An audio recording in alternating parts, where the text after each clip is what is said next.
I think my car journey probably started with Need for Speed games. Like a lot of other kids my age spent time in my mate's basement playing Carbon, Most Wanted, Forza, Mario Kart even, and just started playing with cars then. Dad's always been into Harleys as well, so I was around modified engines in a format from quite a young age.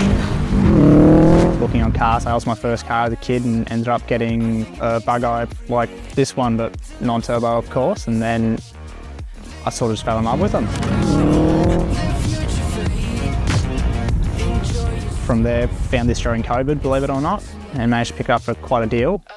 And then since then, it's full bolt-on build now, custom bits of aero on it. It's had a transmission swap, upgraded to the DCCD 6-speed transmission now as well.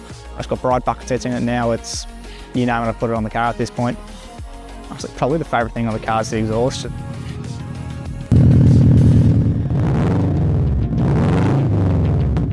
Love starting up, love how it sounds sort of thing. Next to that would probably be the bright bucket seats in the car. They're Zeta 3, which have been discontinued for quite a while now. The blue's quite a hard colour to get your hands on, so I did the most for the car as far as driving experience goes.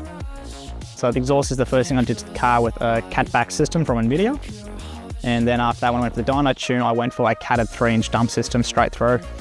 So that's just got beautiful note, extra flow on the system as well, so I get a bit better response out of the whole intake system for the turbo, and a bit more noisy everywhere.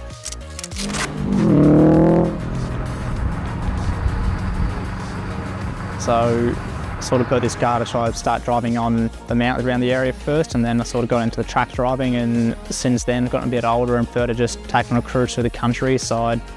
It's a car that driving I feel like a kid again. All the kids love having a look at it. So when I was a kid walking down the street and a car came past, I'd wave the car to rev the car, and now I'm the kid driving the car and the kids are still waving at me. So I make sure to give it a rev for them, and I always love it. So that's what I love about driving it. So I grew up with my best mate playing Need for Speed games, and him and I got into cars together about the same time. I had a few bits and bobs through there, and then when I started working at Repco, one of my friends was already doing motorsport days up at Winton Raceway. And from there, we've been, I don't know how many times, we'll go up together and run it that way. So it's a case of we'll meet at sort of 3, 4 in the morning for the 4-hour drive up. And it ends up being a group of like 30 people. And if we're not doing that, a couple of times a year we'll get together, we might do the Great Ocean Road, and it'll be just a convoy of modified Japanese cars ripping past. And it might just be Tuesday night, we go out for burgers together, and it's just 4 or 5 of us in the car park, and it looks like a car meet because we've all just got cars like this. Yeah, mix of Hondas, mix of Toyotas, not just Subarus, but yeah. I guess the car's just a case of people in modified cars want to touch their cars and want to just have an exciting car, not just an NPC car. They're the guys I've become mates with, and they're the guys I hang out with, and it's what's brought us closer together. And I'm Pete, this is my Bug Eyed WRX, and you've just watched Repco Rides.